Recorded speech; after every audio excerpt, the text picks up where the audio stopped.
नमस्कार, आप देख रहे हैं रीवा दर्शन में सचेता बघेल आपके साथ। आइए नजर डालते हैं आज की खबरों पर विस्तार से। हरिजन बस्ती में पत्थर से कुचलकर कर दी गई युवक की हत्या। मामला रीवा शहर के सिटी कोतवाली थाना क्षेत्र अंतर्गत रानी तालाब स्थित हरिजन बस्ती का है, जहां पत्थर से कुचलकर एक युवक की हत्या कर दी गई। वहीं अपराधियों ने साक्ष्य छिपाने के लिए शव को कुएं में फेंक दिया। जैसे ही लोग सुबह कुएं में पानी भरने गए तो देखा कि एक लाश पानी में तैर रही है। इसके बाद पुलिस को सूचना दे दी गई। वहीं मौके पर पहुंची पुलिस ने शव को संजय गांधी अस्पताल पोस्टमार्टम के लिए भेज दिया, जहां शव का पोस्टमार्टम किया जा रहा है। इधर पुलिस द्वारा आसपास लगे सीसीटीवी फुटेज के आधार पर 4 संदिग्धों को पूछताछ के लिए पकड़ा गया है और हत्या का मामला दर्ज किया गया है तथा मामले की जांच की जा रही है। यह वारदात मंगलवार की दरमियानी रात की बताई जा रही है, जब राजा शंकर निवासी गुड़ चौराहा नया तालाब की हत्या कर दी गई। इस बात की सूचना पुलिस को सुबह 7 बजे लगी। वहीं सूचना मिलते ही मौके पर पहुंची पुलिस और कुएं से शव को बाहर निकाला गया। इधर घटना कारित करने वाले लोगों की पुलिस जांच में जुट गई और आसपास लगे सीसीटीवी फुटेज के माध्यम से घटना कारित करने वाले लोगों की तलाश शुरू की गई। सीसीटीवी वीडियो में 4 संदिग्ध दिखे हैं, जिनको संदेह के आधार पर थाने ले जाया गया। पुलिस ने बचने आरोपियों ने कुएं में लाश फेंक दी थी और मौके पर पत्थर और खून मिले हैं। ऐसा माना जा रहा है कि पत्थर से कुचलकर हत्या की गई है। इसके बाद आरोपी पुलिस से बचने के लिए लाश को कुएं में फेंक कर चले गए, लेकिन लाश पानी से ऊपर आ गई। फिलहाल पुलिस इस पूरे मामले की जांच में जुटी है और पकड़े गए संदिग्धों से पूछताछ की जा रही है।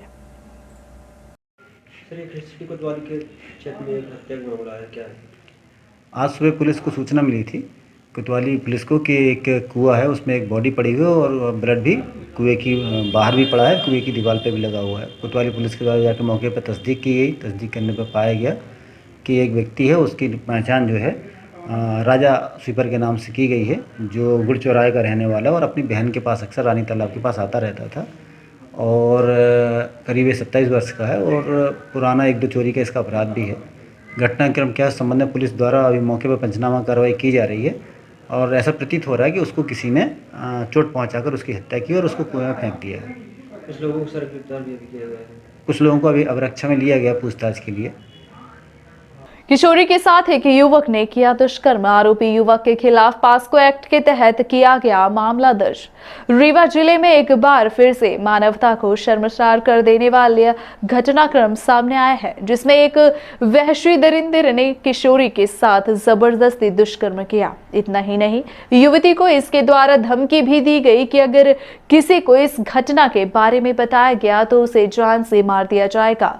और किशोरी ने आरोपी के डर से अपना मुंह बंद रखा। इधर किशोरी का धीरे धीरे शरीर बढ़ने लगा, जिसके बाद परिवार के लोगों ने किशोरी को प्रयागराज लेकर पहुंचे, जहां चिकित्सकों ने बताया कि किशोरी के पेट में 6 माह का गर्भ है। इस बात की जानकारी लगते ही परिवार के लोगों के पैरों तले जमीन खिसक गई और पीड़िता से पूछताछ की गई तो उसने बताया कि उसके साथ 6 माह पहले एक युवक ने खेत में दुष्कर्म किया था और कहा था कि किसी से बताओगी तो जान से मार देंगे, जिसके चलते वह अपना मुंह बंद कर रखी हुई थी। इधर जानकारी लगते ही परिजन युवती को जवा थाना लेकर पहुंचे, जहां युवक के खिलाफ 0 में मामला कायम किया गया। क्योंकि मामला अतरेला थाना क्षेत्र का है, वहीं मामले की डायरी अतरेला थाने को भेज दी गई, जहां अपराध पंजीबद्ध किया गया। वहीं पुलिस आरोपी की तलाश कर रही है।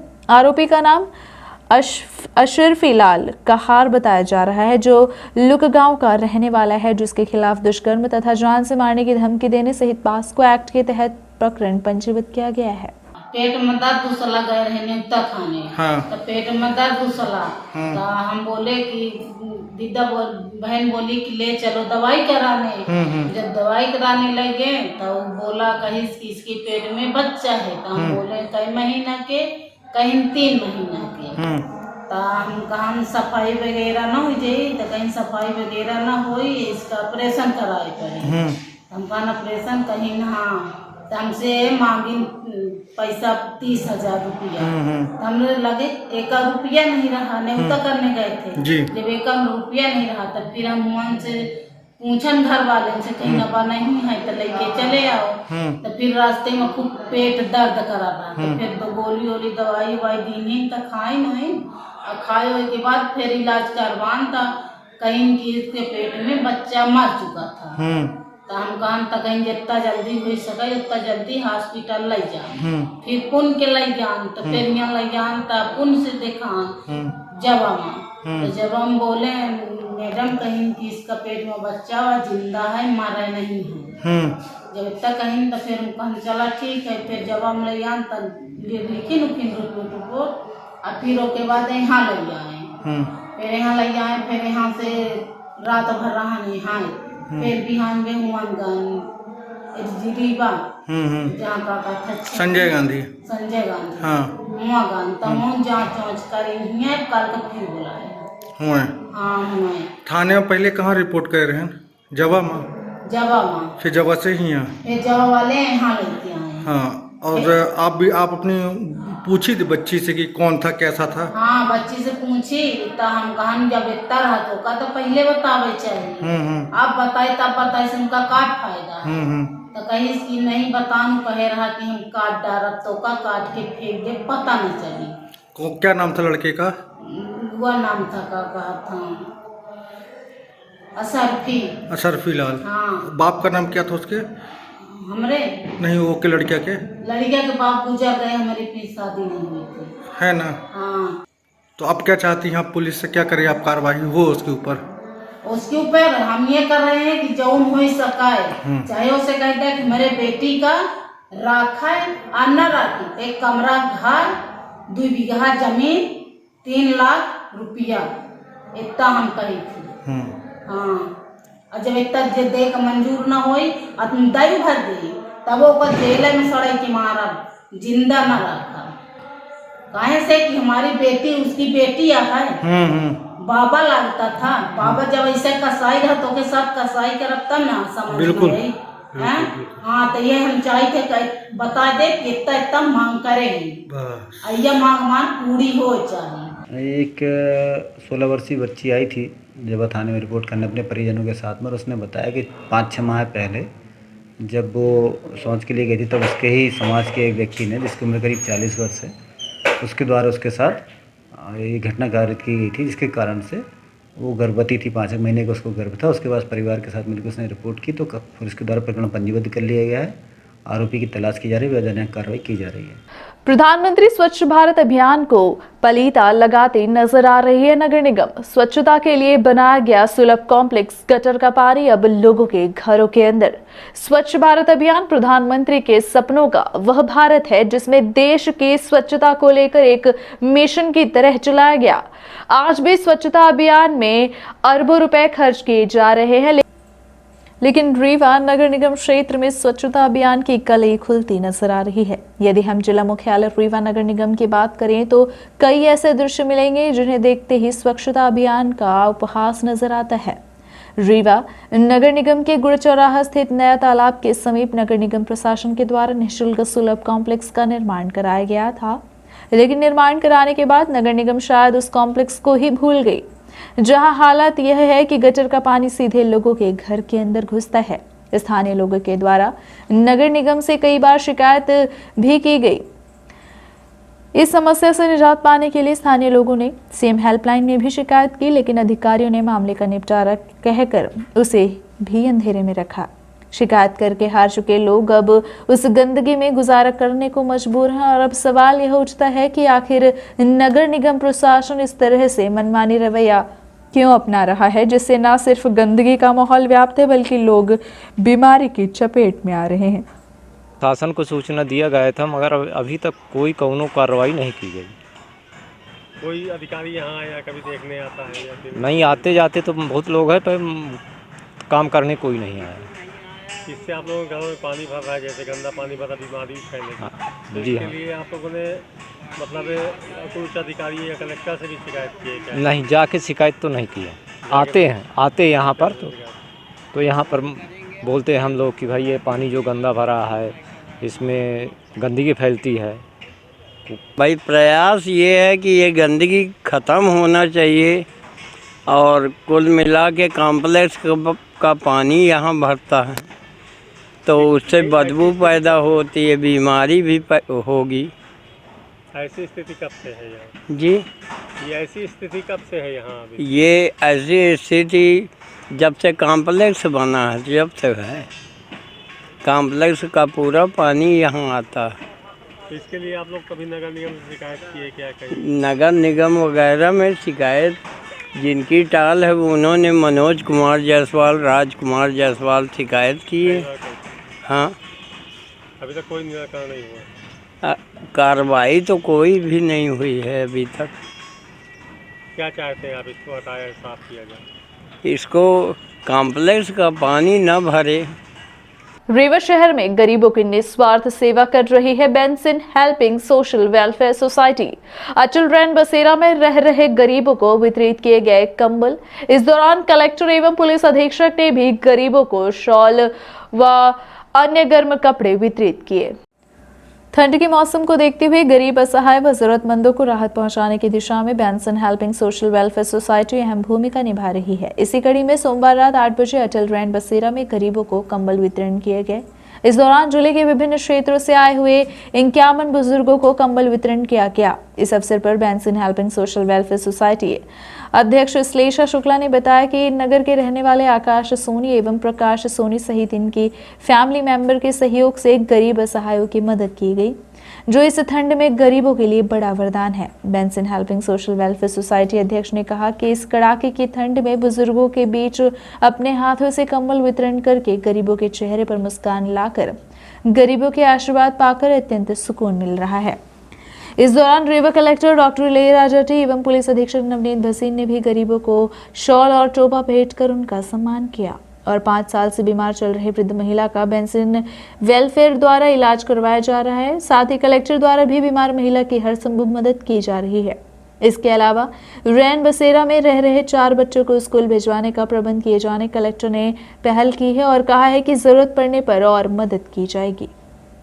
सर, इसमें कि सर्दी पे कोई भी ऐसा इंसान न हो जो सर्दी पे बिना कपड़ों के रहे या ब्लैंकेट, मतलब ऐसा ना हो कि सर्दी किसी की बिना ब्लैंकेट या बिना चादर के जाए। तो हमारे ये कि हम एक वस्त्र दान का एक आयोजन करे थे जिसमें आकाश जी ने सबसे अहम भूमिका निभाई है। हम यहाँ पिछले 1 महीने से आ रहे हैं। इनमें से बहुत सारे ऐसे लोग हैं जिनके बच्चे उनको घर से निकाल दिए हैं और हम लोग वहाँ उनको पूरा पहले सर्वे करें कि किनको कितनी नीड है और जाके इनका इलाज भी करवा रहे हैं और इनके लिए आज ब्लैंकेट आकाश जी की तरफ से हम लोग डोनेट कर रहे हैं।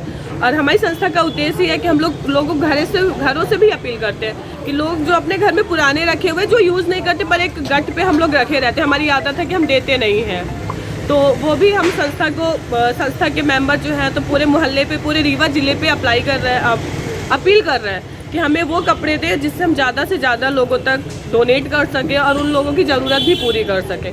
तो हमारी संस्था का एक ही और इस तरह से हम लोगों ने इनके लिए आज कंबल यहाँ पे वितरित किया है। क्या नाम है? सर, श्लेषा शुक्ला नाम है, Benson helping social welfare society की अध्यक्ष सर। पड़ोसी ने युवती को बहला फुसला कर के ले लिए जेवर एवं नकदी रुपए। थाने पहुंचा मामला। सिविल लाइन थाने में एक युवती सहित उसके परिजनों ने पहुंचकर पड़ोसी के खिलाफ शिकायत दर्ज कराई है। शिकायतकर्ता का कहना है कि पड़ोस में रहने वाले बबुल यादव अपनी पत्नी और पुत्र के साथ मिलकर उसकी नाबालिग बेटी को बहला फुसला कर घर में रखे जेवरात और नकदी ले गए। इस पूरे मामले को लेकर प्रार्थी महेंद्र पाल सिंह की पुत्री शीतू सिंह ने बताया कि उसकी पड़ोसी ने उससे जेवर एवं नकदी 10 दिन के लिए मांगे थे। पड़ोसी के बाद में आकर उसने जेवर सहित 50,000 रुपए नकदी उसे दे दिया।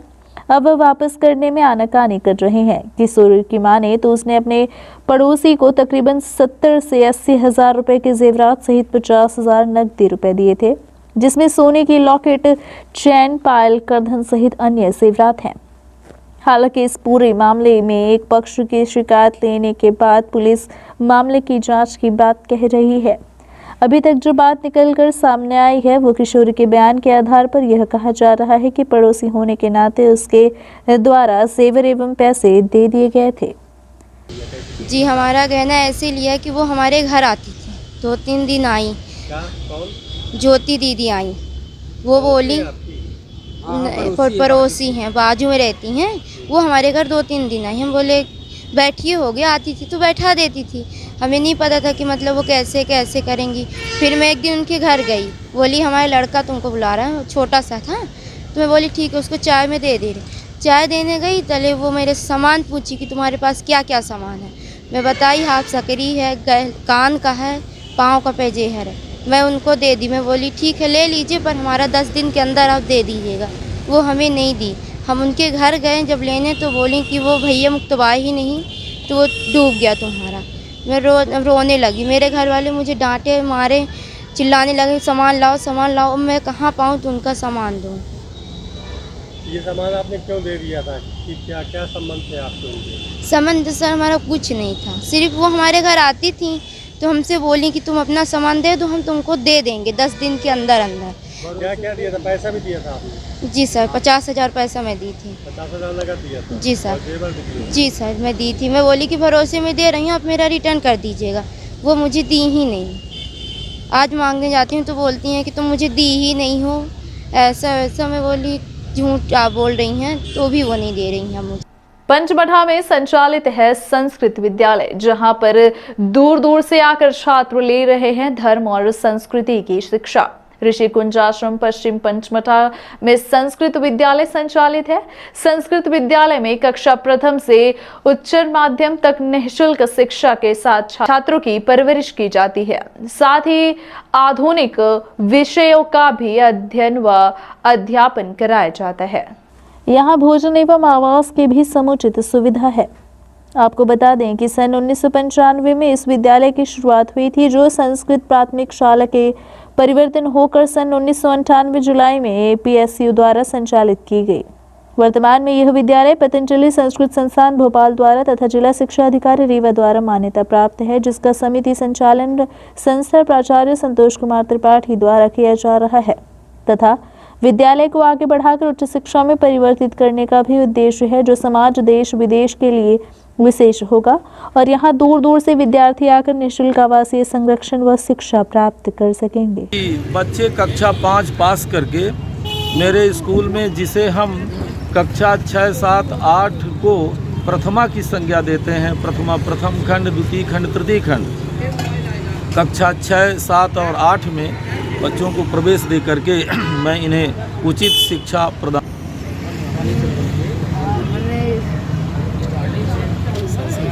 संस्कृत पढ़ने आए हैं हम, और इसको पढ़ने से हमें अच्छा आनंद मिलता है। और इसका एक पाठ सुना दूँ आपको? इसका एक पाठ सुना दूँ आपको? सुनाइए, क्या सुनाना चाहेंगे आप संस्कृत में? नीति शास्त्रज्ञान नूतनोऽयं विरच्यते, हितोपदेशा संचित्तो नीति संग्रहणामतः। सिद्धि साध्ये सदामस्तु प्रसादाल्तस्य जटे, जानवी फेन लेखेव यन्मूर्धनि शशिना कला, भारतीयार्य मर्यादां भाषां च वेदितुं कुमारस्य पठेयुर्नीति संग्रहम्। क्या नाम है तुम दोनों का, बताओ? मेरा नाम जय शुक्ला है, मैं मैहर से आया हूँ। मेरा नाम पद्मा कुमार मिश्रा है, मैं चौहाटा से आया हूँ। तो कब से आए हुए हैं? पढ़ाई हो रही है? मुझे 3 महीना हो गए पढ़ते हुए। मुझको 2 महीना। अच्छी पढ़ाई होती है, समझ में आता है जी। गुरुजी अच्छा पढ़ाते हैं जी। संस्कृत पढ़ने के बाद क्या करोगे आप? संस्कृत पढ़ने के बाद हम आचार्य बनेंगे। मध्य प्रदेश में तीसरे विकल्प की आवश्यकता है, यह बात समाजवादी पार्टी के नेताओं ने एक प्रेस कॉन्फ्रेंस के दौरान कही। हाल ही में समाजवादी पार्टी की लखनऊ में अखिलेश यादव के हाथों सदस्यता लेकर विंध्य रीवा की राजनीति में सक्रिय होने वाले पूर्व जिला पंचायत अध्यक्ष व पूर्व विधायक धीरेन्द्र सिंह ने विभिन्न पदाधिकारियों के साथ एक पत्रकार वार्ता आयोजित की। तीसरे विकल्प की आवश्यकता है और वो आवश्यकता हम सब लोग मिलकर के पूरे मध्य प्रदेश में समाजवादी पार्टी को तैयार करने की कोशिश में है और तैयारी है। मैं खासतौर पर रीवा आज इसलिए भी आया कि बिंद क्षेत्र में रीवा समाजवादियों का पुराना सबसे बड़ा गढ़ है। सतना और रीवा, सीधी में भी चंद्र प्रताप तिवारी जी थे और पूरा मध्य प्रदेश समाजवादी विचारधारा का मध्य प्रदेश है, विंध्य क्षेत्र है, लेकिन बड़े होशियारी के साथ कांग्रेस और भारतीय जनता पार्टी ने मिलकर के मध्य प्रदेश में कोई तीसरी शक्ति का उदय न हो, इस कारण समाजवादी विचारधारा को खत्म करने का प्रयास किया कि ये विचारधारा ही खत्म हो जाए और दोनों पार्टियां पूंजीवादी विचारधारा से आधार पर राजनीति कर रही। दोनों पार्टियां, कांग्रेस भी मूल उद्देश्य से भटक गई और बीजेपी तो पहले से ही भटकी थी, उसको भटकाने की जरूरत नहीं थी। सत्ता के दोनों लड़ाई है, इसीलिए हम लोग आज रीवा से शुरू कर रहे हैं, श्री गणेश कर रहे हैं रीवा से, और कि हम मध्य प्रदेश में समाजवादी पार्टी को तीसरी सबसे बड़ी शक्ति बनाएंगे। मैं पूरे मध्य प्रदेश में पिछले 30 साल से, सन 85 से तीसरे ध्रुवीकरण के लिए, तीसरे विकल्प के लिए काम करता रहा।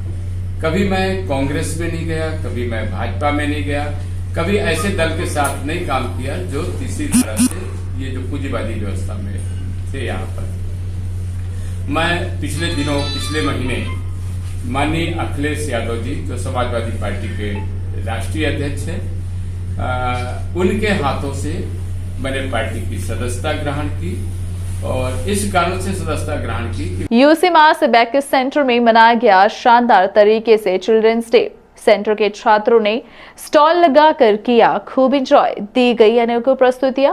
विगत 14 नवंबर को पूरे देश भर में बाल दिवस मनाया गया। इसी तारतम्य में विगत वर्ष की भांति इस वर्ष भी यूसी मास सेंटर में चिल्ड्रंस डे बड़े ही उत्साह के साथ मनाया गया। वैसे तो जगह जगह कार्यक्रम आयोजित हुए, लेकिन यूसी मास बैकिस प्रोग्राम सेंटर में खास अंदाज में चिल्ड्रंस डे को सेलिब्रेट किया गया। इस दौरान बच्चों ने अनेक मनमोहक प्रस्तुतियां दी तथा खाने पीने के स्टॉल लगाए। पंडित जवाहरलाल नेहरू का जन्म 14 नवंबर 1889 में इलाहाबाद में हुआ था। हर साल उनके जन्मदिन को बाल दिवस, चिल्ड्रंस डे के रूप में मनाया जाता है। जवाहरलाल नेहरू को बच्चों से बहुत प्यार था। यही वजह है कि बच्चे आज भी चाचा नेहरू कहकर उन्हें बुलाते हैं और इस दिन बच्चों को अधिकार, देखभाल और शिक्षा के बारे में लोगों को जागरूक किया जाता है। नेहरू जी का मानना था कि बच्चे देश का भविष्य है, इसलिए ये जरूरी है कि उन्हें प्यार दिया जाए और उनकी देखभाल की जाए, जिससे वे अपने पैरों पर खड़े हो सके। बाल दिवस के दिन स्कूल तथा अन्य संस्थाओं में तरह तरह के रंगारंग कार्यक्रम के साथ मेलों तथा विभिन्न प्रतियोगिताओं का आयोजन किया जाता है। यूसी मास सेंटर में भी बच्चों को गिफ्ट, मिठाई और चॉकलेट्स बांटी गई, जहां बच्चों ने खूब एंजॉय किया। यूसी मास सेंटर में आयोजित कार्यक्रम के संबंध में यूसी मास संचालिका दीपा अग्रवाल से बात की गई तो उन्होंने आयोजित किए गए कार्यक्रमों के संबंध में विस्तार से जानकारी दी। जैसे कि आप जानते हैं, चिल्ड्रंस डे नेहरू जी की याद में मनाया जाता है। नेहरू जी बच्चों से बहुत प्यार करते थे, इसलिए चिल्ड्रंस डे को इस डे के रूप में मनाया जाता है। आज हम लोगों ने चिल्ड्रंस डे को अपने ऑफिस में यूसी मास में मनाया। उसमें बच्चों को बुलाया, काफ़ी हमने गेम्स खिलवाए, बच्चों ने काफ़ी इंजॉय किया और खुश होके गए यहाँ से। तो हमारा जो मकसद था चिल्ड्रंस डे में बच्चों को खुश करने का, वो हमने किया। और कोविड के टाइम पे काफ़ी बच्चे परेशान हुए हैं, कोई पार्टी नहीं, कुछ नहीं कर पाए हैं। तो मेरा ये सोचना है कि ये करके हम लोगों ने थोड़ा सा उनमें चेंज लाया है। और एक मैं कोविड के टाइम की परेशानी जरूर शेयर करनी चाहूँगी आपसे कि बच्चे परेशान बहुत हुए इस टाइम पे, कोविड के टाइम पे। वो कुछ वर्क नहीं कर पाए हैं, कहीं बाहर नहीं जा पाए हैं, इसीलिए बहुत चिड़चिड़े भी हो गए हैं। और तो मैं पेरेंट्स से ज़रूर ये बोलना चाहूँगी कि पेरेंट्स थोड़ा सा टाइम दें। थोड़ा, बच्चे बहुत अच्छे होते हैं, उनको हम थोड़ी सी अगर टाइम दे देंगे तो वो बहुत अच्छे से प्यार से हमारे साथ रहेंगे। Happy children's day all of you. Thank you. ये थी आज की खबरें विस्तार से। आगे की खबरों के लिए बने रहें रीवा दर्शन के साथ। दीजिए हमें इजाजत। नमस्कार।